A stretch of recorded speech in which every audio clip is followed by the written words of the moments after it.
कैसे किस प्रकार एक नाइजीरियन मुल्क का व्यक्ति दिल्ली आकर भारतीय महिलाओं को साइबर ठग का शिकार बनाता है। तो आप भी अगर किसी मैरिज वेबसाइट में शादी के लिए अपना रिश्ता ढूंढ रहे हैं तो सावधान हो जाइए।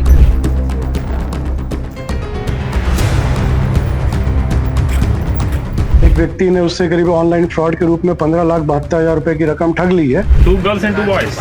No, 3 girls at one point. 3 girls and 1 boy. क्या करती है इसको?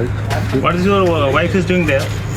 She's in job. तकनीकी जानकारी के आधार पे आरोपी तक पहुंचा गया। तो आरोपी जो था वो नाइजीरिया निवासी जॉनसन सैमुअल है, जिसको पूछताछ में और उसके पास जो उपलब्ध लैपटॉप, मोबाइल इत्यादि। नमस्कार, जय जोहार, जय छत्तीसगढ़ में योगेश और भिलाई टाइम्स दिखना शुरू कर चुके हैं। प्रदेश सहित देश भर में अभी साइबर ठगी के मामले इतने ज़्यादा बढ़ गए हैं कि आए दिन कहीं ना कहीं साइबर ठग के मामले सामने आ रहे हैं। साइबर ठग जो है वो अब मैरिज वेबसाइट को भी नहीं छोड़ रहे हैं। अगर आप मैरिज वेबसाइट में अपनी जीवन साथी ढूंढने की कोशिश कर रहे हैं तो सावधान हो जाइए, क्योंकि हो सकता है कि आप भी किसी साइबर ठग के शिकार हो जाए। आज एक मामला सामने आया है। आज एक पुलिस ने एक आरोपी को गिरफ्तार किया है, जिसने मैरिज वेबसाइट में अपनी फर्जी फोटो और नाम अपलोड करके एक इंडियन महिला यानी कि भारतीय मूल की महिला को अपने झांसे में लेकर उससे साइबर ठगी की है। दरअसल 29 जुलाई को डोंगरगांव की रहने वाली महिला डोंगरगांव थाना क्षेत्र में आकर एक रिपोर्ट दर्ज कराती है कि जब वो शादी.com में एक जीवन साथी की तलाश कर रही थी, तभी आलोक देशपांडे नाम की एक आईडी से उनको मैसेज आया और दोनों एक दूसरे से बातचीत करने लगे और बातचीत इतनी आगे बढ़ी कि दोनों एक दूसरे से शादी करने को तैयार हो गए। आलोक देशपांडे अपने आप को बताता था कि वो ब्रिटेन में पढ़ाई लिखाई किया है और ब्रिटेन में ही एक जॉब करता है और कुछ दिन बाद वो इंडिया में आकर उससे शादी करने वाला है।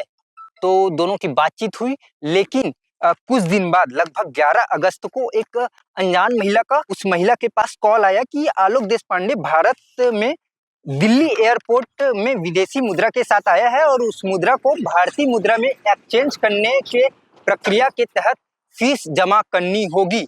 उसी दौरान आलोक देशपांडे नामक जो युवक है वो डोंगरगांव की महिला से कॉल में बात करता है और बोलता है कि मुझे पैसे की अर्जेंट जरूरत है, आप मुझे पैसे दो।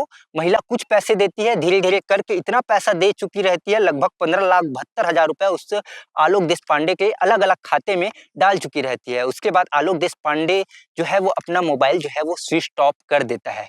स्विच ऑफ करने के बाद जब महिला को पता चलता है कि कहीं ना कहीं वो ठगी का शिकार हो गई है, तुरंत वो पुलिस को कंप्लेन करती है और पुलिस जो है वो शादी.com की प्रोफाइल आईडी और मोबाइल लोकेशन और मोबाइल की जो IMEI नंबर होता है उसके माध्यम से लोकेशन ट्रेस करके दिल्ली पहुंचती है और दिल्ली जाकर एक युवक को गिरफ्तार करती है। और जब पुलिस आरोपी से काफी कड़ाई से पूछताछ करती है तो आरोपी बताता है कि मैं नाइजीरिया का रहने वाला हूं और 2018 में इंडिया आया हूं और मेरी जो वीजा और पासपोर्ट है वो 2022 तक ही वैलिड है। उसके बावजूद मैं अनाधिकृत रूप से रह रहा हूं, जो कि गैर कानूनी है, और मैं लगातार इस प्रकार भारतीय मूल की महिलाएं से फ्रॉड करता हूं और फ्रॉड करने के बाद मेरी एक पार्टनर होती है जो मेरी सहयोगी होती है, वो भारतीय मूल की ही महिला होती है।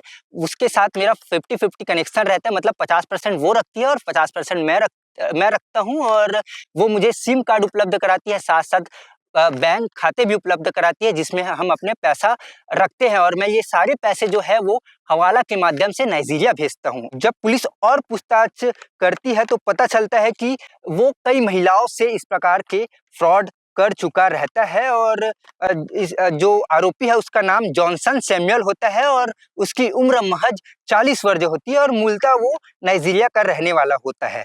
और पुलिस ने एक नग लैपटॉप और 4 मोबाइल उससे जब्त किए हैं। आपको बता दें कि कैसे किस प्रकार एक नाइजीरियन मुल्क का व्यक्ति दिल्ली आकर भारतीय महिलाओं को साइबर ठग का शिकार बनाता है। तो आप भी अगर किसी मैरिज वेबसाइट में शादी के लिए अपना रिश्ता ढूंढ रहे हैं तो सावधान हो जाइए कि हो सकता है कि कोई फेक आईडी बनाकर आपको ठगने की कोशिश कर रहा हो। आगे इस मामले में पुलिस ने क्या कुछ कहा, वीडियो में सर बताइए कि नाइजीरियन को पकड़ा गया है साइबर डोंगरगांव थाना क्षेत्र का मामला है। 29 जुलाई को वहाँ एक पीड़िता थाने में आके शिकायत दर्ज कराई कि एक व्यक्ति ने उससे करीब ऑनलाइन फ्रॉड के रूप में 15,72,000 रुपए की रकम ठग ली है और उसने बताया कि शादी.com के माध्यम से एक यूके के व्यक्ति से उसका परिचय हुआ और वो इंडिया आ रहा था और उस दौरान उसकी जो बड़ी विदेशी मुद्रा थी वो एयरपोर्ट में फंस गई है और उसको छुड़वाने के एवज में वो महिला से मदद लेते गया और करीब 15,72,000 रुपए रकम ठग लिया। टेक्निकल जानकारी इस संबंध में एकत्रित की गई और उसके आधार पे साइबर थाना प्रभारी और डोंगरगांव थाना प्रभारी की एक संयुक्त टीम बनाई गई और इसको दिल्ली भेजा गया और तकनीकी जानकारी के आधार पे आरोपी तक पहुंचा गया। तो आरोपी जो था वो नाइजीरिया निवासी जॉनसन सैमुअल है, जिसको पूछताछ में और उसके पास जो उपलब्ध लैपटॉप, मोबाइल इत्यादि टेक्निकल इनपुट के आधार पर उससे जानकारी प्राप्त की गई, तो उसने आरोप स्वीकार किया। और जब उसके अन्य चीजों को भी उसका अध्ययन किया गया तो वो इस प्रकार कई महिलाओं से वो इस प्रकार से फ्रॉड के संबंध में प्रयास करता था। कुछ महिलाओं को फ्रॉड का शिकार बनाया भी है। वर्तमान में उसको गिरफ्तार कर लिया गया है और इसे जेल भेजा जा रहा है। सर, इसमें आपने कहा था कि खासकर विडो या जिसकी शादी होने लगी है और जो पढ़े लिखे हैं उनको अपने जद में इसका सॉफ्ट टारगेट वो होता था जो महिलाएं जिनकी शादी नहीं हुई होती थी, जो और शादी.com में जैसे जिन्होंने अपने इनरोल कराए, उसमें पीड़िता शादी.com में इनरोल कराई और दोनों एक दूसरे से बातचीत करने लगे। अब परिचय बढ़ाते गया। ये विदेशी है व्यक्ति और किसी का फेसबुक से आलोक देश पांडे नाम के व्यक्ति का फेसबुक से स्क्रीनशॉट निकाला, उसको एडिट किया, उसके पूरे परिवार की प्रोफाइल बनाई। उसमें किसी को अपना भाई बताया, किसी को अपनी बहन बताया, किसी को अपनी माँ बताया। इस तरीके से वो इमोशनल रूप से जो है लगाव स्थापित कर लेता था पीड़िता के साथ या अन्य महिलाओं के साथ और उनको झांसे में ले लेता था। बताता था कि मैं विदेश में ही यूके में ही पला बढ़ा हूँ और अपना पूरा बिजनेस समेट के भारत आने वाला हूँ। तो अचानक एक दिन बोलता है कि मेरी जो करीब इस मैटर में बताया कि 85,000 मेरा पाउंड जो है वो पकड़ा गया है कस्टम में और कस्टम में मेरे को ड्यूटी पटाना पड़ेगा इस रुपए में कन्वर्ट करने के लिए इस पाउंड को। तो इस तरीके से उसने फ्रॉड का शिकार बनाया। इसी तरीके से अलग अलग तरीके से वो महिलाओं को झांसे में लेता था। जब कुछ महिलाएं इसके झांसे में नहीं आती तो उसको ब्लॉक कर देता था। इसमें ब्लॉक भी दिख रहा है इसके में।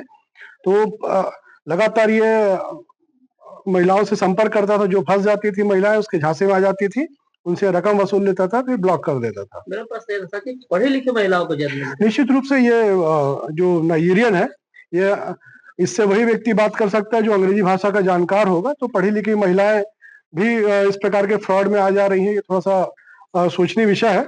आपके माध्यम से हम अपील करते हैं कि कभी भी किसी अनजान व्यक्ति से सोशल मीडिया जैसे प्लेटफॉर्म पे तो बिल्कुल भी सोच समझ के लोगों से परिचय बनाएं और सोच समझ से लोगों पर विश्वास करें। पैसे का लेन देन बिल्कुल भी ना करें। How many? Sir? 2 girls and 2 boys. No, 3 girls and 1 boy. 3 girls and 1 boy.